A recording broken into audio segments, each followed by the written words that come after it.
하나님을 믿는 신앙인들 가운데서도 예수 그리스도의 이 말씀, 성경 말씀대로 하면 시대에 뒤떨어진다, 이 사회에 적응하기 어렵다 하는 이런 마음을 참 많이 가지고 있는 것 같습니다.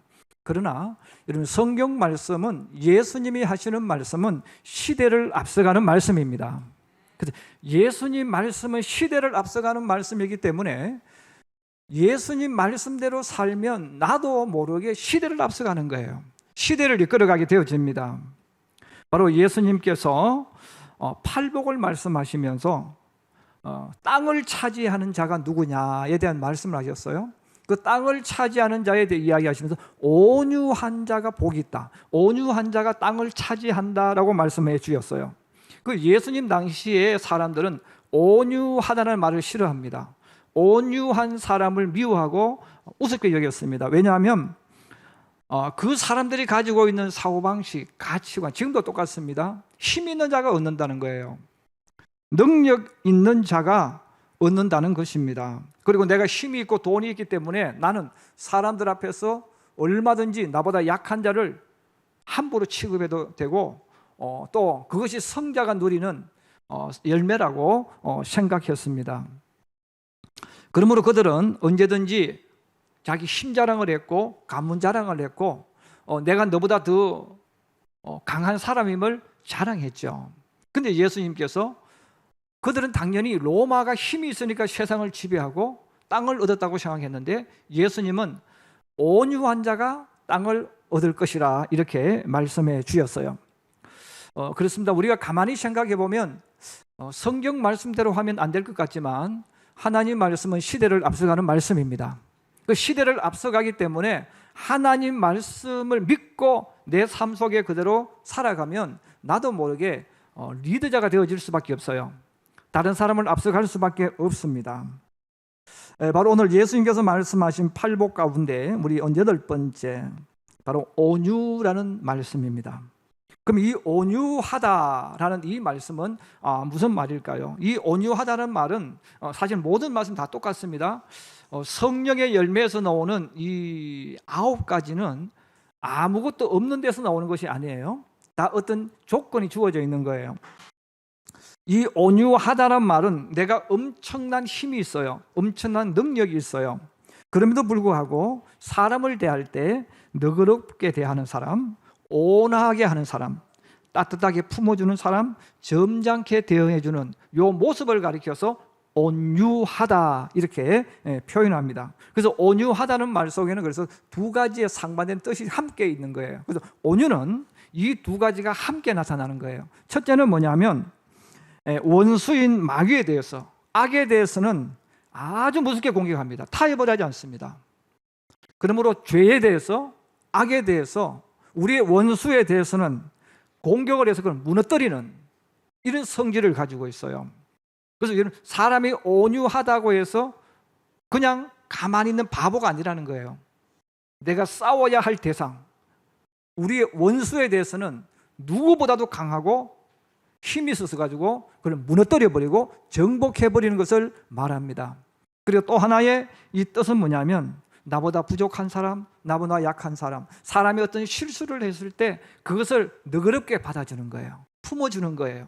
그가 일어나서 다시금 새로운 인생을 살 수 있도록 만들어주는 그 마음, 자세, 행동, 이게 바로 뭐냐면 온유하다라는 뜻입니다. 그래서 온유한 사람은 그래서 이 2가지가 함께 나타나는 거예요.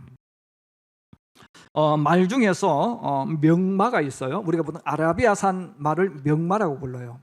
그 수많은 말 가운데서 왜 이 명마라는 단어, 왜 아라비아 말을 왜 이야기하느냐면 이 아라비아 사막에서 훈련을 시키는데 혹독하게 훈련을 시킨대요. 훈련을 시켜서 말들이 막 목이 타는 거예요. 그 목이 탈 때 물가로 데려간대요.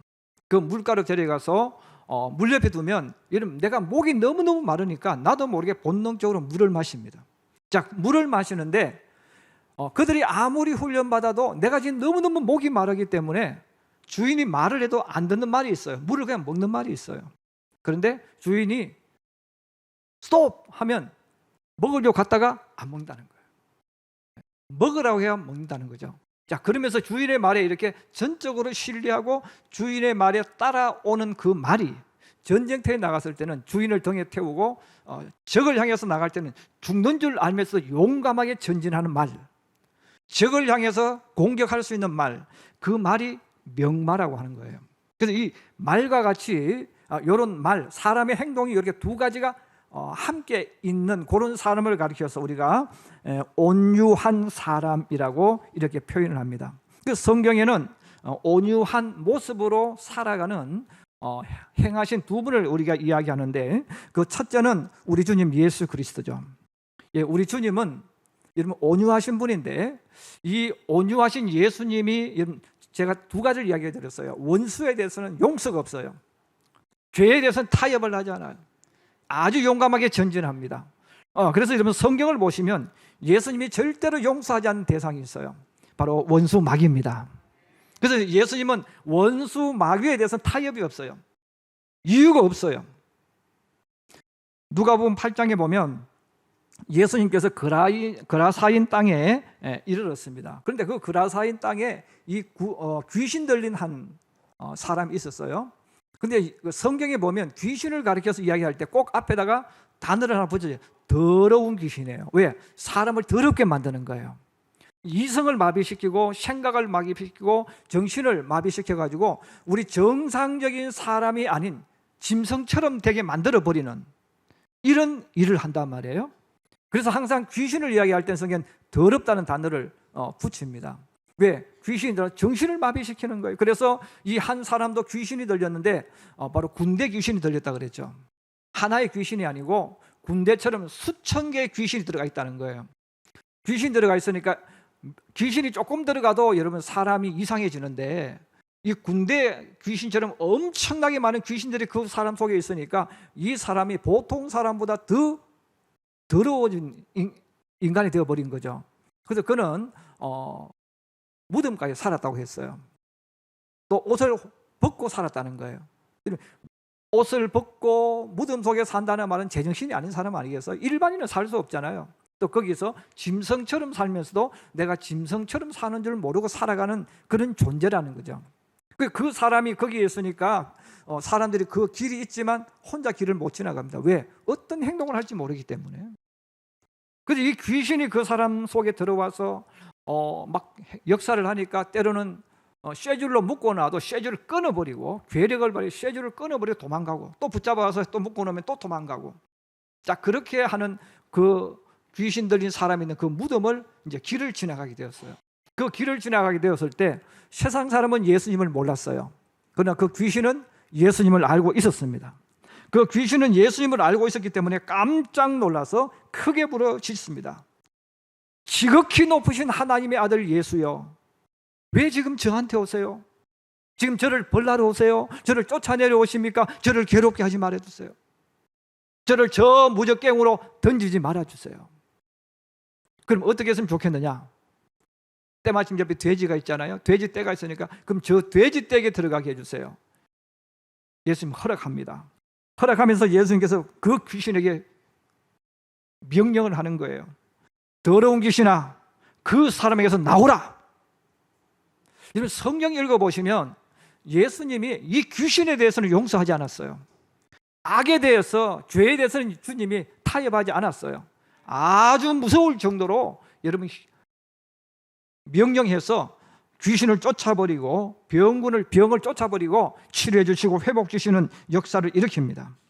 자, 그러므로 이 예수님은 이 악한 원수, 우리의 대적에 대해서만큼은 타협하지 않고 무서울 정도로 엄하게 하셨어요. 그런 예수님께서 간음하다가 붙잡힌 여자를 사람들이 끌고 와서 이야기합니다. 랍비요, 간음하다가 붙잡힌 이 여자를 데려왔는데 모세 율법엔 돌로 쳐서 죽이라고 했습니다. 그런데 선생님은 어떻게 하기를 원하십니까? 물었어요. 그때 예수님께서 하신 음성이 뭡니까? 너희 중에 죄 없는 자가 돌로 치라. 너희 가운데서 죄 없는 사람이 이 여자를 돌로 치라고 합니다. 그 말을 듣고 나이 많은 사람들부터 한 사람 한 사람 도망을 갔다는 거예요. 다 도망을 가버리고 여인 혼자만 남았습니다. 자, 그 여인에게 주님이 하시는 음성이 뭡니까? 여자여, 나도 너를 정죄하지 아니하노니 다시는 죄를 짓지 말라고 했어요. 여러분, 예수님은 얼마든지 간음하다가 붙잡혀온 여인에게 벌을 내릴 수 있어요. 현장에서 붙잡혀온 죄가 증명된 여자예요. 사람들과 합세해서 여인을 조롱거리로 만들 수 있어요. 그러나 예수님은 그 여인을 너그럽게 대한 거예요.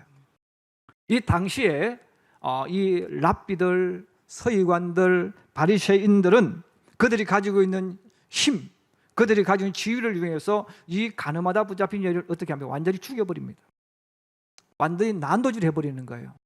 자, 그런데 예수님은 그렇게 하실 수 있음에도 불구하고 세상 사람들은 수치와 조롱과 모욕을 대었지만 예수님은 새롭게 출발할 수 있도록 만들어 주셨어요.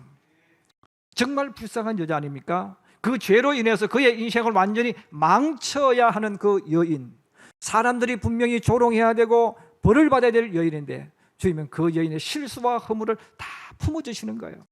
다 안아주시고 오히려 일어나서 그의 인생을 새롭게 만들 수 있도록 기회를 주시는 겁니다. 이게 이 마음, 이 행동이 뭐냐면 온유라는 겁니다. 더 나아가서 예수님은 세상 속에서 지치고 힘들게 살아가는 사람들을 부르셨잖아요. 수고하고 무거운 짐진 자들아 다 내게로 오라. 내가 너희를 쉬게 하리라. 그러면서 예수님께서 무엇을 말씀합니까? 나는 마음이 온유하고 겸손하니 그랬어요. 나는 마음이 온유하다는 거예요. 이런 마음이 온유하다는 이 말은 그냥 따뜻하다는 그 뜻이 아니잖아요.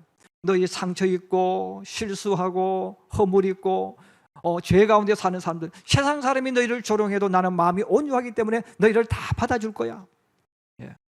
다 오라는 거예요. 다 받아주겠다는 거예요. 여러분, 우리 주님의 마음이 온유한 마음입니다. 바로 우리 주님 때문에 우리가 이 땅에 살 때 다시금 힘을 얻고 또 소망을 얻어서 앞을 향해 걸어갈 수 있는 거예요. 세상 사람들은 다른 사람이 어떤 실수를 하면 일부러 드러냅니다. 남들 앞에 창피를 줘요. 그리고 그 사람의 인생을 아주 나쁘게 피폐하도록 만들어 버리는 거죠. 이거는 마귀가 하는 거거든요. 근데 성령이 임해서, 하나님의 성령이 임해서 그 사람이 성령으로 충만해지면 이 온유한 마음이 자기도 모르게 생기는 거예요. 이 온유한 마음이 생겨서 누가 실수하면 이런 그 실수가 잘했다는 것이 아닙니다. 잘못했음에도 불구하고 거기서 인생을 망하도록 하는 게 아니죠. 다시금 일어나서 실수를 많이 할 수 있도록, 또 그가 자신의 인생을 다시금 만들어갈 수 있도록 기회를 만들어 주는 거예요. 여러분, 이것이 온유한 마음입니다. 바로 우리는 주님 때문에 살지 않습니까? 온유하신 주님 때문에 우리는 늘 새 힘을 얻었고 주님 앞에 갈 수가 있습니다. 두 번째는 모세입니다. 하나님께서 모세에 대한 평가를 내리셨어요. 우리는 모세에 대해서 얼마든지 많은 이름을 갖다 붙일 수 있어요. 율법을 전수한 사람, 이스라엘 민족을 애굽에서 구원해 준 사람, 이런 많은 평가를 내릴 수 있는데 성경의 민수기 12장 3절에 하나님께서 모세를 이렇게 평가했습니다. 한번 따라해 주세요. 이 사람 모세는 온유함이 지면의 모든 사람보다 더하더라. 할렐루야. 여러분, 우리가 주님 앞에 섰을 때 이 칭찬 들을 수 있기를 주의 이름으로 축복합니다. 그 모세는 온유함이 지면의 모든 사람보다 더 좋았다는 거죠. 광야길을 걸어가는 이스라엘 어떤 사람보다도 더 온유했던 인물이 모세입니다. 그래서 여러분, 성경 읽어보시면 모세가 이 온유했던 이 모습이 두 가지가 딱 나타납니다. 그 하나는 뭡니까? 하나님의 영광을 위해서라면, 이스라엘 민족을 위해서라는 자신의 생명을 걸고 앞장서는 인물이에요. 여러분, 시내산에서 양을 치고 있을 때 하나님 찾아오셔서 파라오에게 가라 명령하셨어요.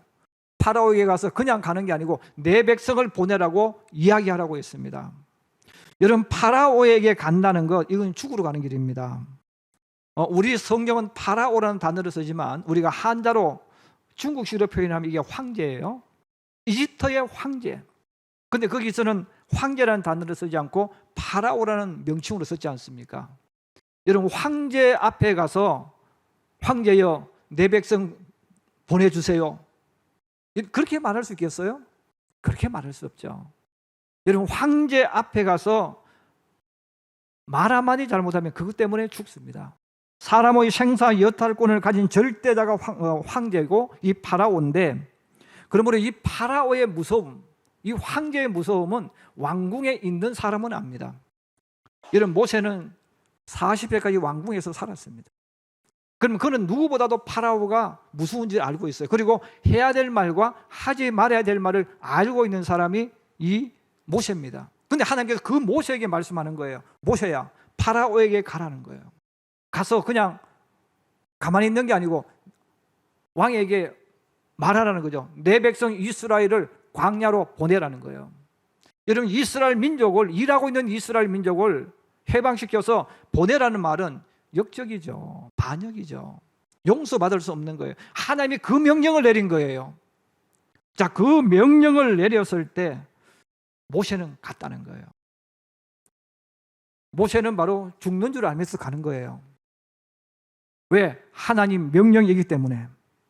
또 그 길이 이스라엘 민족을 구원하는 길이기 때문에 그 길을 걸어가는 겁니다. 그러므로 그는 파라오에게, 우리는 10가지 죄악이라고 이야기하지만 사실은 매번 모세는 내 목숨을 늘 걸고 두려움과 불안과 공포를 가슴에 품고 그걸 극복하면서 파라오 앞에 서서 내 백성 보내라고 하는 거예요. 그러나 하나님이 말씀하셨기 때문에 이스라엘 백성을 위해서는 모세는 언제나 그 길을 걸어갑니다. 자, 그런 모세가 이스라엘 백성이 시내산에 도착했을 때 금송아지를 만들었어요. 금송아지를 만들어서 축제를 열고 있을 그때 하나님께서 그것을 하시고 모세를 보내서 이스라엘 민족을 책망하고 금송아지를 부수는 사건이 일어납니다. 그것 때문에 많은 사람이 죽었습니다. 하나님께서 화가 나셨습니다. 내가 아무리 사랑을 베풀어주고 은혜를 베풀어주어도 은혜를 모르는 저 이스라엘 백성들, 내가 저들과 같이 가지 않겠다. 저들 혼자 저들끼리 해서 가나안에 가게 해라. 나는 안 가겠다. 여러분, 그때에 모세가 하나님 앞에 무릎을 꿇습니다. 사실 그 이스라엘 백성들이 이런 광야길을 걸어가는 모습을 보면 모세는 어떻게 보면 낙하산을 타고 내려온 특별한 사람입니다. 이스라엘 공동체가 있는데 거기에 어느 날 갑자기 80세가 된 모세가 낙하산을 타고 뚝 떨어져 가지고 이스라엘 백성의 총사령관이 되어져요. 총지휘자가 되어집니다. 그럼 모세를 시기하는 사람들이 얼마나 많겠어요. 그동안 내가 이스라엘 백성들의 어른 노릇을 했던 사람, 장로 노릇을 했던 사람들이 갑자기 확 밀려나버리고 갑자기 모세가 모든 정권을 지게 되어졌어요. 그래서 그 모세가 하는 모든 것에 대해서 늘 비꼬고 뒤집어 씌우고 쫓아내려고 했던 그 사람들, 그들이 지금 하나님 앞에 벌받아서 죽게 되어진 그 상황이 왔을 때에 모세가 하나님 앞에 무릎을 꿇고 그렇게 기도합니다. 하나님, 너무 마음이 상하고 슬픕니다. 이 백성이 자기들을 위하여 금신상을 만들어 싸우니 큰 죄를 범했습니다. 그러나 주님, 이제 저들의 죄를 사하여 주시옵소서. 저들을 사하지 아니하시려거든 하나님, 주님께서 기록한 그 책에서 내 이름을 지워버려 주시옵소서. 나는 내 동족과 함께 가겠습니다. 여러분, 자기를 그렇게 핍박했고 자기를 무시했고 자기를 무너뜨리려고 했던 이스라엘 백성이 막상 죄를 지었을 때 모세는 오히려 그들을 품어주는 거예요. 그들을 안아주는 거예요. 하나님이 용서해서 또다시 그들이 젖과 꿀이 흐르는 가나안으로 갈 수 있도록 만들어주는 그 길잡이가 되어진 거예요. 자, 이런 모세였기 때문에 하나님께서 모세를 평가할 때 모세는 모든 사람보다 더 온유함이 넘쳤다, 이렇게 표현을 했습니다. 심지어는 친형제요 자매인 미리암과 아론이 모세가 재혼을 하게 되어졌을 때 성경은 이렇게 표현합니다. 비방했다는 거죠. 야, 모세야, 너만 하나님과 대화를 나누느냐? 나도 하나님과 대화를 나누어. 하나님이 너와 말씀하시느냐? 나하고도 말씀하셔. 너하고 나하고는 똑같아. 근데 너는 어떻게 너 마음대로 해? 이렇게 말하면서 공개적으로 모세를 공격을 해요. 근데 모세는 다 품어주는 거예요. 만약에 이스라엘 백성이 광야길을 걸어갔을 때 모세의 이 온유함이 없었다면 이스라엘 백성은 광야길을 걸어가지 못했을 겁니다. 원수에 대해서, 이스라엘 민족을 위해서, 하나님 말씀을 위해서는 목숨을 걸고 정말 용감한 장군이었지만 이스라엘 백성들이 실수하고 그들이 허물이 있을 때는 그 허물을 품어주고 안아주고 그 허물을 떨치고 일어나서 앞을 향하여 걸어가도록 만들어준 인물, 바로 모세입니다. 그래서 성경은 모세는 온유함이 지면의 모든 사람들보다 더했다고 이렇게 표현을 해줍니다. 그러므로 여러분, 예수 믿는 사람은 그냥 교회 다니는 사람이 아닙니다. 성령으로 충만한 사람에게는 바로 이 두 가지가 삶 속에 늘 나타납니다. 그래서 여러분, 정의를 위해서 외치고 하나님의 공의를 위해서 외치는 사람이 누굽니까? 그것을 위해서 앞장서는 인물이 누굽니까? 바로 예수 믿는 사람입니다.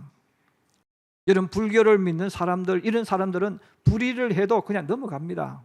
그러나 예수 믿는 사람은 하나님의 정의, 공의에 대해서는 참지를 못해요. 그래서 이 세상에서 이런 가장 무서운 사람이 공산주의, 공산당이라고 하는데, 그 공산주의자들이 가장 무서워하고 벌벌 떠는 인물이 누굽니까? 바로 예수 믿는 사람들이에요. 왜? 예수 믿는 사람은 정의를 외친단 말이에요. 여러분, 지금 우리나라가 전 세계적인 좋지 못한 영향을 받아서 뭐 동성애부터 시작해서 많은 일들이 일어납니다. 지금 일어나고 있을 때 정말 가슴에 울분을 품고 이런 이 권력에 대해서 도전을 하고 법에 대해서 도전하고 외치는 사람이 누굽니까? 예수 믿는 사람이에요. 그럼 왜 예수 믿는 사람이 그럴까? 성령이 역사하면 그게 나타나는 거예요. 그러므로 예수 믿는 사람들은 이름 그대로 우리가 프로테스탄트라고 하잖아요. 우리 개신교는 프로테스탄트라고 부르잖아요. 이 말은 뭐예요? 저항한다는 거예요. 뭐에 대해서? 잘못한 것에 대해서, 죄에 대해서, 나쁜 것에 대해서는 저항한다는 거예요. 그 왜 저항하겠어요? 그건 당연한 거예요. 여러분, 이 사회에서 자유, 평등을 위해서 정말 애쓰고 기도하는 사람은 주변에 가만히 한번 이야기해 보세요. 예수 믿지 않는 사람 입으로만 하지만 실제로 삶 속에서 그 부분에 앞장서서 가는 사람은 예수 믿는 사람이에요. 왜 그럴까요? 성령이 역사하면 이 온유함의 역사가 있기 때문에 자기도 모르게 그걸 만들어주는 거예요.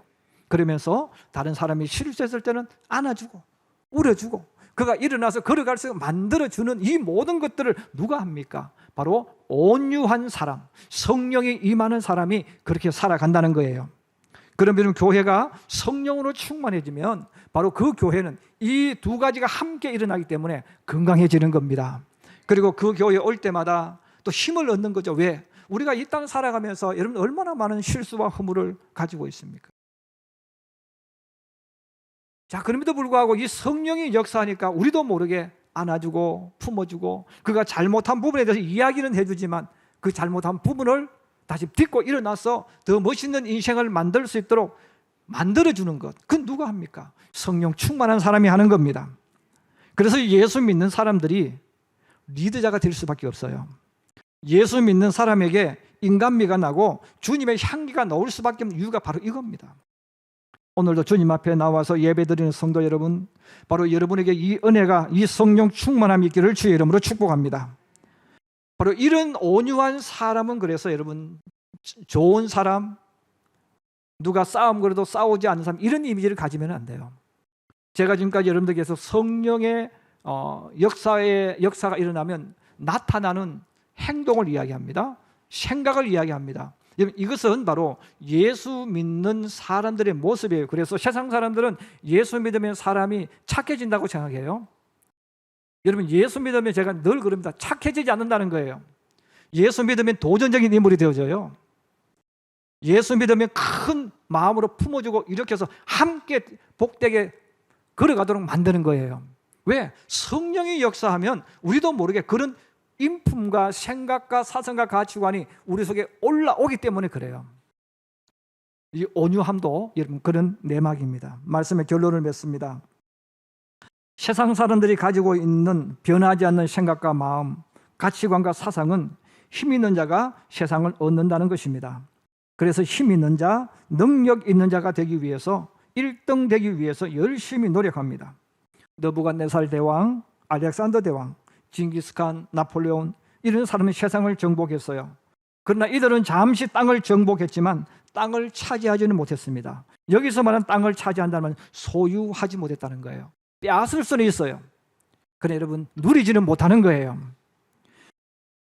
바로 오늘 예수님께서 우리들에게 온유한 자가 땅을 얻는다고 했는데, 바로 이 땅은 하나님이 약속한 땅이죠. 기업이죠. 소유를 말합니다. 이삭은 우물을 팔 때마다 공격적으로 덤비는 그랄 목자들보다 더 큰 힘이 있습니다. 그 능력이 있습니다. 그럼에도 이삭은 져줍니다. 얼마든지 자기 힘으로 목자를 쫓아낼 수 있어요. 죽일 수 있어요.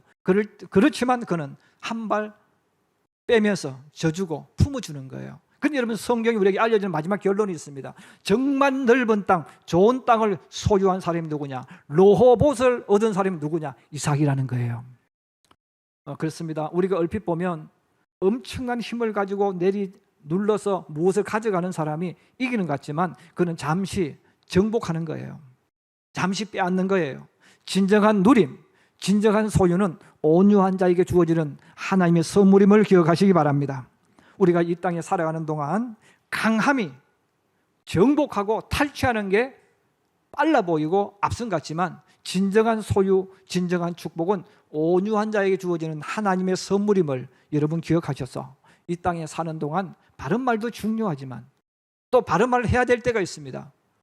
그럼에도 불구하고 우리는 이 주님이 가졌던 온유함, 이 온유한 마음으로 여러분, 나보다 부족한 사람, 또 나한테 실수한 사람, 또 때로는 인생을 살면서 또 그들이 잘못된 사람이 있을 수 있습니다. 여러분, 그럴지라도 그들을 품어줄 줄 알고 안아주면서 주님처럼, 모세처럼 믿음의 길을 걸어가고 믿음의 길을 달려가는 하나님의 사람, 예수의 사람들이 되기를 주의 이름으로 축복합니다.